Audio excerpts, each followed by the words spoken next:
Nosotros lo dijimos antes de la pausa, y ustedes son testigos, lo dijimos, que íbamos a hablar claro y fuerte, como en cada oportunidad, con el señor Raúl B. Mora, que ya está con nosotros, como en cada momento, como cada lunes, para hablar siempre de estos temas tan interesantes relacionados a la fe, pero también a lo cotidiano, para no despegarnos de una cosa ni de la otra. Claro. Señor, bienvenido. Saludos, saludos, señores. Estos componentes que me acompañan aquí. Este hombre. Estos componentes y no de música. Y no de música. Este hombre. Yo quisiera saber cuál es el tema de hoy de Raúl, porque los temas de Raúl tú sabes que son muy específicos, muy hoy. No, que Lorena, Lorena te la tiene a ti, guardada. Hace rato ahí. Es la bajadita que te quiere esperar. Sí. No, tú sabes que estamos en el mes de la Biblia. Sí. Claro. Entonces, hemos estado por aquí compartiendo todos estos días de septiembre y se nos estaba pasando que estamos en el mes de la Biblia. Lógicamente. Porque vieron unos temas puntuales. Y más que ese tema es tuyo. No, eso es lo que me apasiona a mí. Claro. Entonces, yo quiero compartir con ustedes el tema de la Sagrada Escritura, la Sagrada Tradición y el Magisterio. ¿Cómo se concatenan estos tres elementos para que la gente sepa, ¿verdad? Para que la gente no esté por ahí galloloqueando y dejándose convencer por ahí de gente que te diga, la Biblia no dice eso. Tú sabes que en la fe católica hay muchas cosas que son trinos. La Santísima Trinidad y también esto es trino, por así decirlo, Sagrada Escritura, Sagrada Tradición y el Magisterio. Sí. Y ninguna es más que otra, pero ninguna puede ir sin la otra.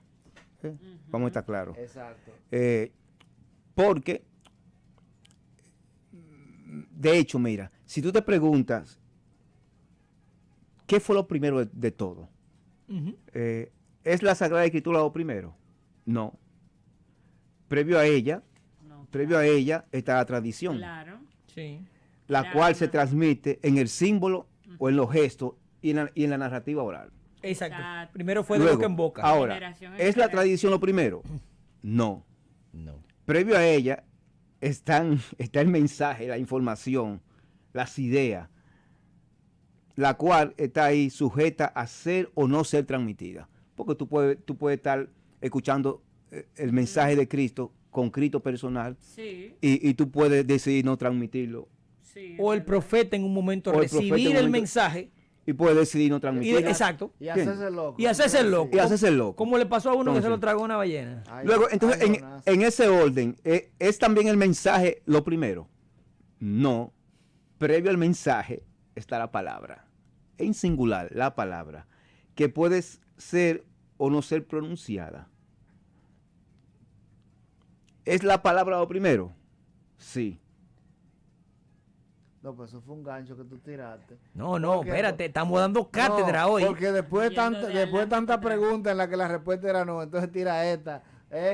Se vira para primera y te dice sí. Sí, pero agarra el Evangelio de Juan. Pero la palabra no solo es lo primero, sino que la palabra es una y es desde siempre, es decir, que es eterna. Y esa palabra tiene nombre, Jesús. Pero que, mira lo interesante, agarra el Evangelio de Juan y empieza a leer lo que dice. Reinterpretando una relectura del capítulo primero de Génesis. Del Génesis. Wow. Antes de que existiera todo, la palabra existía la palabra. Y la palabra era Dios, y estaba con Dios, y por ahí se va. Dios. Y entonces dice, y el verbo se hizo carne. Visto esto, Jorge, mira, si la escritura no es lo primero, y la palabra es lo primero, entonces hay una diferencia entre la palabra y la escritura. Muy bien. Sí. Porque tú oyes por ahí a otros hermanos, y tú como que dices, ven acá, es que para ellos Dios existe porque está escrito. Y todo lo que no está escrito, entonces no existe. Tú lo escuchas con el tema de la sola escritura, y tú dices, vean acá, que ellos la tratan como que Dios, Jesucristo existió porque está escrito. Y punto. Y punto. Entonces no. Entonces, la palabra que es escrito, única palabra que pronuncia Dios en la eternidad es Jesús Cristo. Cristo. En singular, no en plural, Cristo. Y esa palabra es eterna y está por allá en Caramá.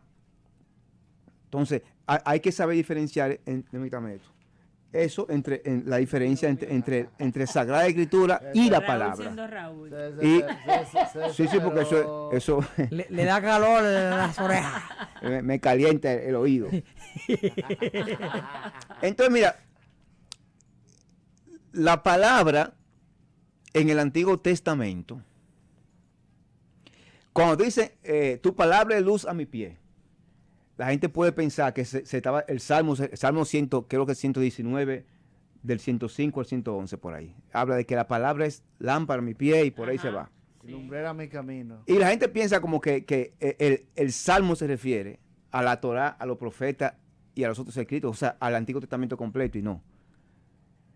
A lo que se refiere el Salmo es, tanto cuando se refiere a la palabra como alimento y a la palabra como luz, es a las 2 tablas de la ley metidas en el cofre de la alianza.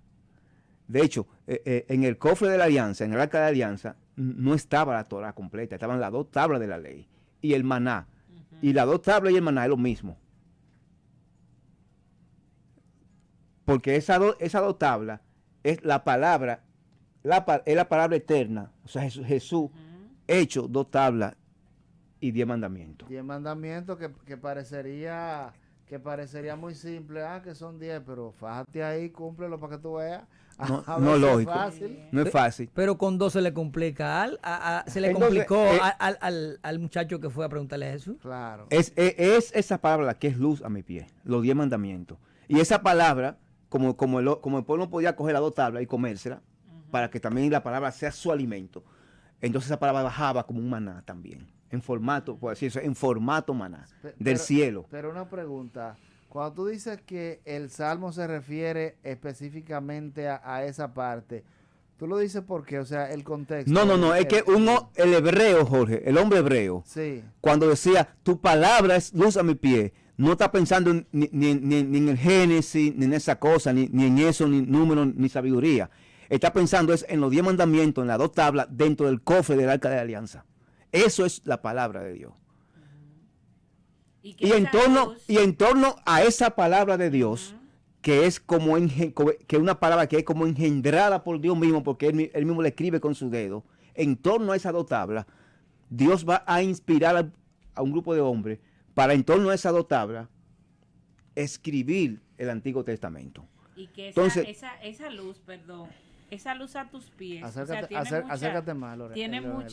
Tiene mucho sentido que sean los mandamientos de Dios, porque ese ser luz a los pies viene siendo como una guía.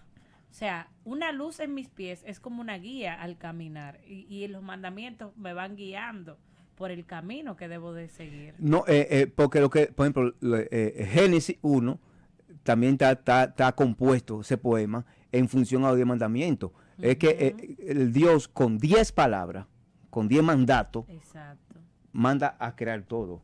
Pero lo manda a crear todo a partir del caos y la tiniebla. Y lo primero que la palabra de Dios crea es la luz que te ilumina el cerebro en medio del caos y la tiniebla. Ese espíritu que aleteaba sobre el mal es signo de lo malo. Entonces tenemos que previo a la creación está el caos, la tiniebla y el mar, que son símbolos de lo malo. Y en medio de eso, Dios irrumpe con su palabra y dice, hágase la luz, que es la luz que ilumina el cerebro del ser humano, la conciencia. Claro que. Dime, Jorge. Tenemos una llamadita por aquí. Vamos adelante. A ver quién está. Buenas tardes. Buenas tardes, yo no estoy escuchando el programa, es Lusitania, perdonen. Ay, Dios mío, pero mira que llamada más interesante. ¡Qué llamada, Willy! Ay, la grúa. Ni que era para saber si Raúl estaba ahí. Sí, monitoreando a uno. Oye, ustedes son tremendas las mujeres. Que yo no estoy escuchando el Jesucristo. programa, era nada más para saber si Raúl estaba Jesucristo. ahí. Lo que pasa es que ella cree que la gente no se da cuenta.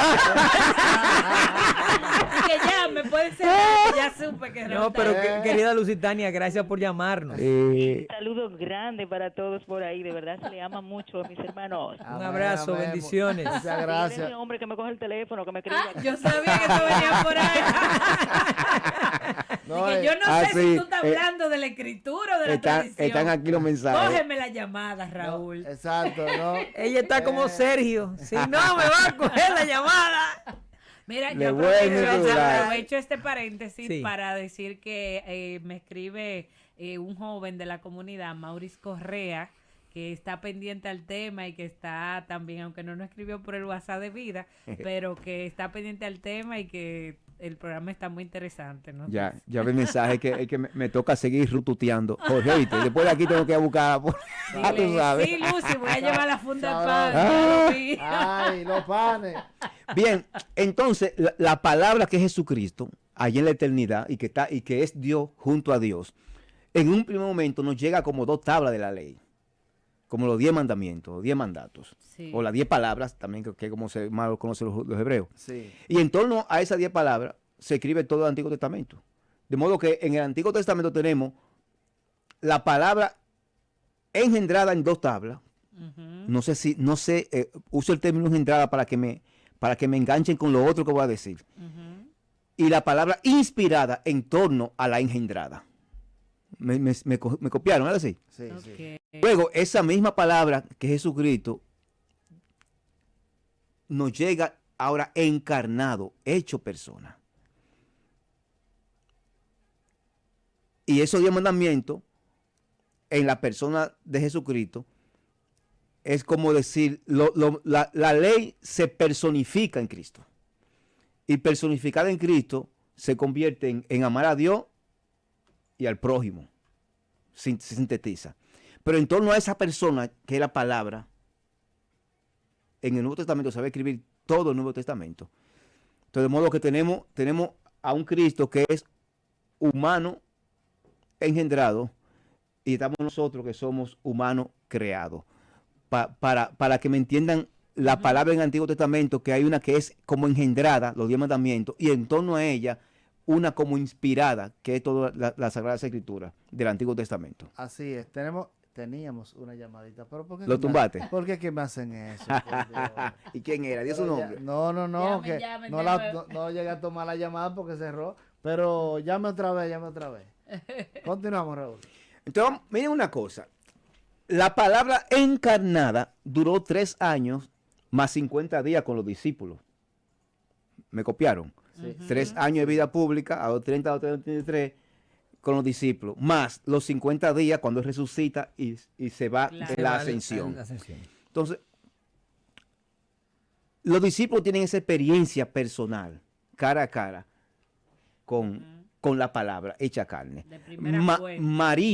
María y José tienen una experiencia más amplia con esa palabra, porque María quedó pare, Claro. dura 30 años, después de los 3 años de vida pública, todo eso, ¿me entiendes? Y todo lo guardaba en su corazón. Aguántamelo ahí para que la llamadita no se me vaya. Que la gente, estos oyentes se sufren. de Adelante. Estás desesperando. Buenas. Saludos. Buenas. Yo quiero Buenas. hacer una pregunta y que ustedes me ayuden con él. Adelante. El hermano mencionaba y habló de los hermanos separados. Sí. Entonces, los hermanos separados, los hermanos allegados, ellos solamente creen en la escritura y en ya solo, Sí. en solo escritura. Ahora, yo le pregunto a esos hermanos, si ustedes creen en la escritura, la Biblia la hizo la Iglesia Católica. La Biblia la hizo San Damaso primero en el 382 y San Jerónimo era su secretario. La agrupó. Y se reunieron todos y dijeron, eso es palabra de Dios. Sí. Entonces, ¿por qué ustedes usan el Nuevo Testamento? Si ellos viven predicando de la Iglesia Católica lo que nosotros no predicamos. Porque nosotros no predicamos que María es Dios. No. Y ellos dicen que nosotros decimos y creemos que María es Dios. Le conviene decirlo. Entonces ellos hablan que nosotros somos idólatras, pero que ellos ni siquiera saben qué es lo que es idolatría. Porque ellos se agarran del Éxodo 24, pero no lo entienden. Porque leen las partes que les conviene, pero las partes que dicen la verdad. ¿Y qué es lo que es idolatría? Que es hacerse un Dios porque se lo ha ido a la tía. Entonces yo le pregunto a él, ¿por qué usan la Biblia si la dice la Iglesia Católica? ¿Y por qué creen en la Biblia? Yo quiero que ustedes me ayuden con eso, por favor. Gracias. A su orden, a su orden. No, siga ahí en sintonía, que para allá que voy a entrar ahora en esos puntos ahora. Vamos a ver. Mire, entonces, todo ese tiempo, los 3 años más los 50 días de contacto con la palabra encarnada, los discípulos que reciben es información, mucha información de Cristo, en sus obras y en su narrativa, en su discurso, ¿verdad que sí? Entonces ellos están en contacto con eso. Y como dije, María recibe más información que ellos porque lo trae al mundo. Claro. yo estoy en creer que María es quien le narra a Lucas todo en el Evangelio, porque Lucas ni conoció a Cristo y estaba por allá lejísimo, ¿verdad? Claro. Sí. Luego, con toda esta información y guiados por la acción conjunta de Cristo y el Espíritu Santo, los apóstoles, dispersados por diferentes puntos geográficos en aquella época, van a transmitir a través de la evangelización y a través de que iban formando pequeñas comunidades. Van a transmitir tanto los gestos, los símbolos de la fe, como el discurso, la experiencia que tuvieron con Cristo. Que ahí se funde Y eso, la tradición. Eso es la tradición. Ahí se funde la tradición y el magisterio también. Y el magisterio también, que de un principio comenzó entonces a poner parámetros, porque desde que se convocó el primer concilio de Jerusalén, ya es un magisterio que está buscando, vamos a poner Organizar. orden, vamos a organizar esto. Claro. Porque estamos creciendo así. Un crecimiento que se da gracias a la cantidad de judíos en la diáspora. Y hay un detalle también interesante. El orden no es fortuito. Los mismos apóstoles se dieron cuenta de que había una necesidad de ellos de seguir trabajando, pero que había otros hermanos que se podían ocupar de otras labores. Y ahí surgen los diáconos. Los diáconos. Y más adelante, los obispos. Los obispos. Y más adelante sigue creciendo y expandiéndose toda la iglesia. No, y de seguro, cuando Pablo va a Corintio y sigue por ahí, a Tesalónica, a Roma, y sigue avanzando, donde quiera que él llega y funda, tiene que dejar una cabeza. Claro. Tiene que dejar una cabeza. Y de hecho, esa capacidad organizativa que tenía la iglesia desde el principio, desde el primer momento, fue lo que compró a Constantino. No, y algo también interesante. En su momento. Ojo, ¿quién guardaría entonces las cartas de Pablo si no sería una persona con orden? Con orden. O sea, la carta llega, sí. ¿Quién la retendría? ¿Quién la transmitiría si no es ese magisterio? No, exacto. Y aparte de eso. Porque de lo contrario te va a decir como la bachata aquella, tus cartas llegan pero ya no son como antes. Ah, No. Pudo haber sido. Y lo otro. Suponiendo que llegara la carta y no le convendría a la persona que la recibe, o no le conviene a la comunidad, y entonces la desecha. No, como hay un magisterio, hay un orden, No, se transmite ese mensaje. Mírame, es que después que tú ves que llega un hombre predicando a un Dios nuevo, porque un Dios nuevo que está es de siempre, pero es nuevo porque se está dando a conocer, y de repente ese hombre comienza a hacer milagros. Ya quiere un respeto y una credibilidad. Y cuando ese hombre se coge por ahí y se va, y a los 5 años me manda una carta. Es un tesoro. Es un tesoro, claro. Espérate, no, porque que no fue Pablo. Entonces, cuando otra comunidad se entera que Pablo le escribe, por ejemplo, en el año 50, que es la primera carta que se escribe, el primer libro que se escribe del Nuevo Testamento, Primera de Tesalonicenses. Cuando Pablo manda desde que está en Corinto esa carta a Tesalónica, yo me imagino que otra comunidad que se enteran, fundada por Pablo, dice, vamos, ven acá, tírame una copia. Naturalmente, ¿cómo se tiraban la copia en aquella época? No, A mano. No, a mano, pero oye cómo era, espérate, había que serruchar, un serrucho, porque tanto la tinta como el papiro eran caros. Sí. No crean que como ahora que tú vas a comprar una resma de papel por ahí fácilmente. O sea, es hacer un serrucho para comprar 2 materiales carísimos y después pagar la mano de obra del escriba, de la transcripción. de la transcripción. Sí. Para entonces yo tener una copia aquí. ¿Me entiendes? Y después entonces quizás a los 3 o 5 años, porque se manoseaba, hay que hacer otra copia de la misma, porque no es como hoy día, que esa copia te dura 20 años, esa que tengo yo aquí, Sí, pero sí. esa no. No, porque Te- aquellos materiales eran muy Pero artesanales. No había fíjate, condiciones. fíjate, ¿qué es lo que estoy diciendo? Es que Cristo muere en el 33 y se encarama para allá arriba. Y en el 50 es que se viene a escribir el primer escrito del Nuevo Testamento. Testamento. O sea, 17 años después. El Nuevo Testamento se duró 80 años en escribirse, porque el Apocalipsis se escribe por el año 100, 110. Entonces, y lo otro es que cuando Pablo está escribiendo la carta a los tesalonicenses, él no está pensando que está escribiendo una carta que va a ser palabra de Dios. Él no está pensando que está escribiendo, o sea, el Espíritu Santo, sabemos que el Espíritu Santo lo inspiró, Claro. lo guió y todo eso, pero Pablo, cuando está escribiendo cada una de sus cartas, no está pensando en que lo que está escribiendo Sí, es palabra de Dios, ni está pensando en los dominicanos, Él está pensando en esa gente que en esa dejó pequeña ahí. comunidad que dejó ahí. Claro, y que él se acuerda que la dejó ahí, no ¿Tú la me puede volver a entiendes? visitar. No, espérate, y no solamente que le esté escribiendo a la comunidad que dejó, le da su ramplimazo. Pero, Exacto. Jorge, Cuando oye se esto. entera de que hubo un problema por ahí, no puede ir Miren, él. yo sé de algunos de ustedes que Sí. ni quieren trabajar, pero quieren vivir metidos en la vida de los otros. Ay. El que no Yo- trabaje, que no coma. Yo dije al principio, ¿Eh? que en el fondo la palabra es distinto a la escritura. Claro. Sí. Palabra de Dios, que es Jesucristo, única palabra. Eso es distinto a Sagrada Escritura. Ahora, ¿en qué es que es distinto? Es que la palabra es la forma, la escritura es el signo. En filosofía, la forma es la esencia de la cosa.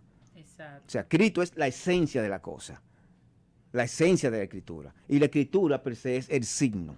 Entonces, ahí está ya la diferencia marcada. De modo que la esencia existe, sustancia. existe la sustancia, existe aunque tú quemes toda la Biblia. Exactamente. ¿Me sigue? Sí. Sigue La palabra viva. Viva, sigue ahí. Ujú. Entonces, ¿por qué digo esto? Porque también en la Sagrada Escritura van a haber cosas de las que dice Cristo que se refieren al qué hacer. Por ejemplo, hagan esto en memoria mía. Eso es la esencia. Cristo está, cuando dice eso, con ese mandato, está transmitiendo el qué, que es la esencia. Luego, los diferentes signos que a través de la historia representan a esa esencia son variados. Es decir, el hagan esto en memoria mía, Cristo no dice el cómo se va a hacer eso, sino el qué hay que hacer. Hagan esto en memoria mía, eso hay que hacerlo. Ahora, el cómo se va a hacer, ya ahí va a intervenir el Espíritu Santo y Cristo conjuntamente con el magisterio. Por su mirada sé que se me han perdido. Miren, se lo voy a explicar aquí. Sí.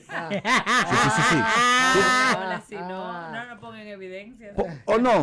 O por su mirada me di cuenta que no me expliqué bien. ok, ahora sí. No, vamos a ayudarlo. Explícate mejor, Raúl. Lo que pasa es, Raúl, que hay una palabrita que tú no puedes soltar nunca. ¿Me sigue? Me siguen. ¿Se entendió? Bien, el qué hay que hacer, Cristo lo deja claro en la Escritura muchísimas veces. Hagan esto en Hagan memoria esto mía. en Ese es memoria el qué. Sí. Ok. Y es la esencia, es el mandato central. Ahora, en ese que Cristo no se pone de acuerdo con los discípulos. ¿Qué te parece si eso lo decide él? Hagan esto en memoria, como una orden, un mandato. Luego, en la forma de cómo se va a ejecutar ese qué, Okay. Sería el que es el cómo, Ok. el cómo, ahí sí, en el tiempo y en el espacio, por la acción del Espíritu Santo y Cristo conjunta sobre el magisterio, esa forma Ok. de cómo hacer el qué Ya la negocia puede- con el magisterio. puede ir variando. Ok. Entonces, por eso tenemos que entonces en este es mi cuerpo, este es mi sangre, que es el qué, Ujú. y hagan esto en memoria mía. Eso no varía. Eso no varía, Ujú. pero la forma como eso se fue representando en el tiempo sí fue variando. Claro. Porque la Sagrada Misa de esos primeros cristianos, que ellos le llamaban no misa, sino el compartir el pan, Sí. La fracción del pan. La sí. fracción del pan. tiene la esencia de la misa de hoy, pero tiene forma distinta. Claro. ¿Me siguen? Luego, en 150 años después, porque donde quiera que esté el ser humano, cada quien le da su toque a la cosa, ese compartir el pan, que era la Eucaristía al principio, fue como tomando diferentes formas heterogéneas.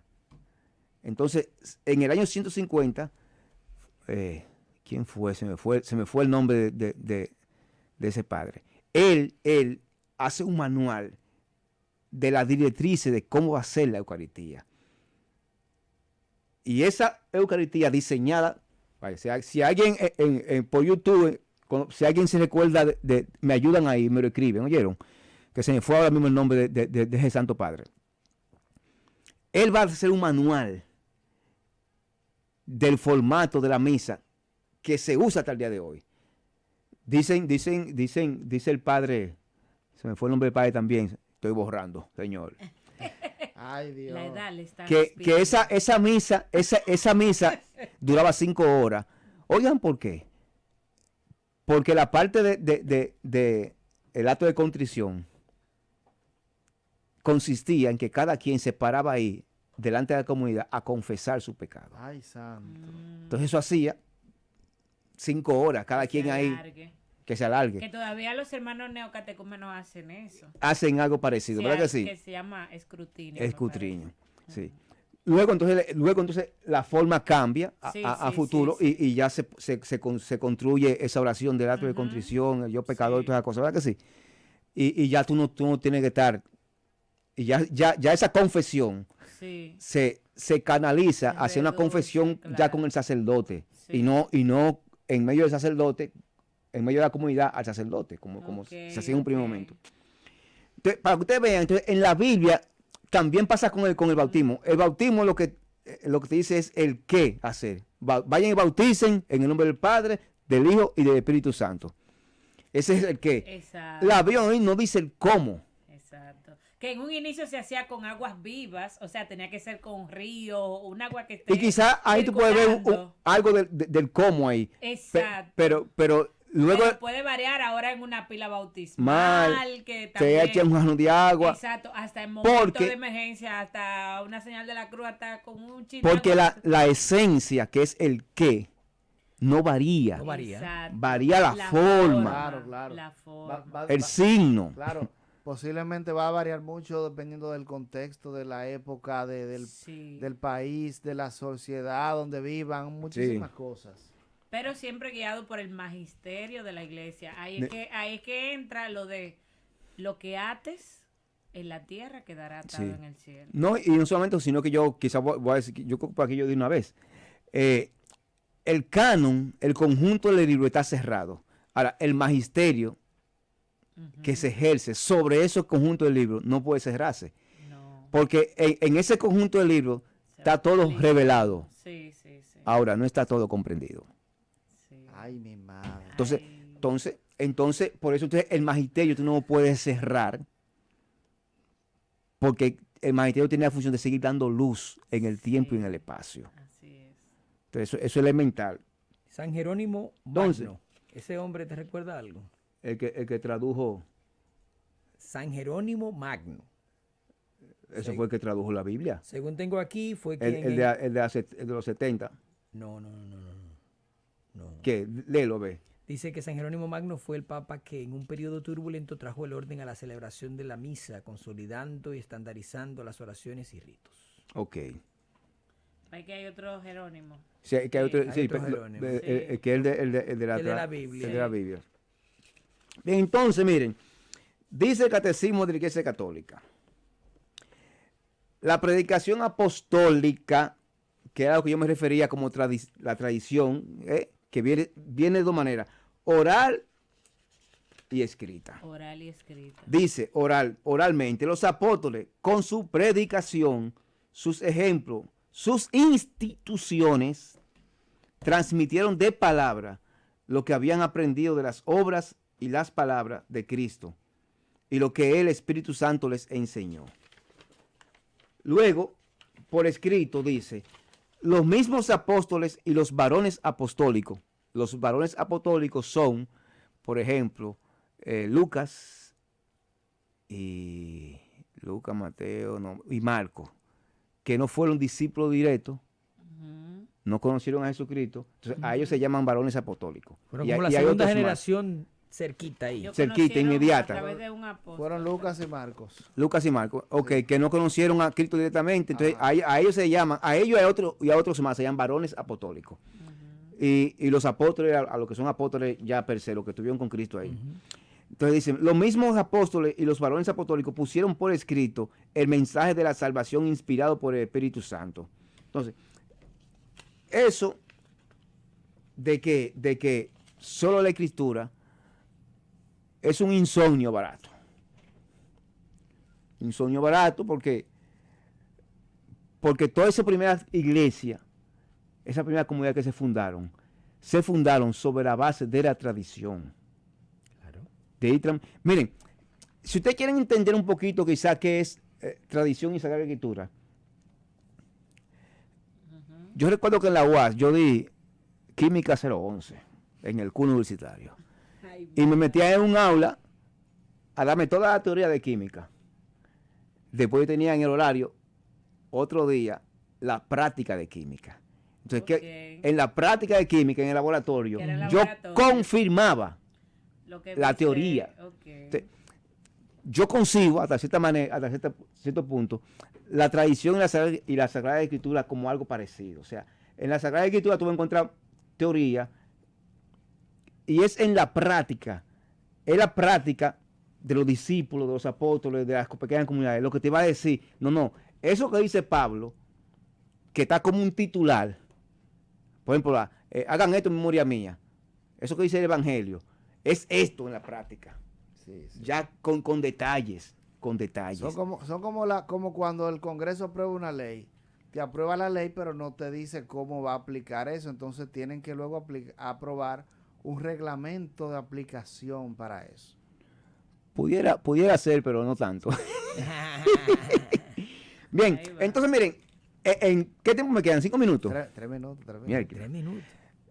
en estos 3 minutos yo voy a compartirle algo de la Sagrada Escritura, que yo veo que muchos programas que dan los lunes por ahí, Oh, que ustedes quizás van a ver. es indirecta, ¿sí? Soy un programa que es muy religioso los lunes. Es un grupo de ateos y evangélicos.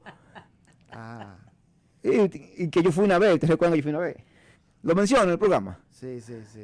Atención, doctor Guerrero Heredia, de los lunes.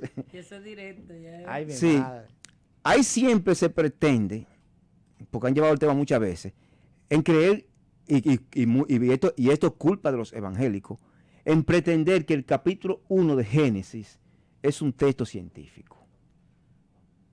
No, claro. Y quieren entre los ateos y los evangélicos entrar en disputa en que si la teoría de la evolución, el Big Bang y la teoría y la teoría creacionista, porque te le han dicho teoría creacionista y no es una teoría.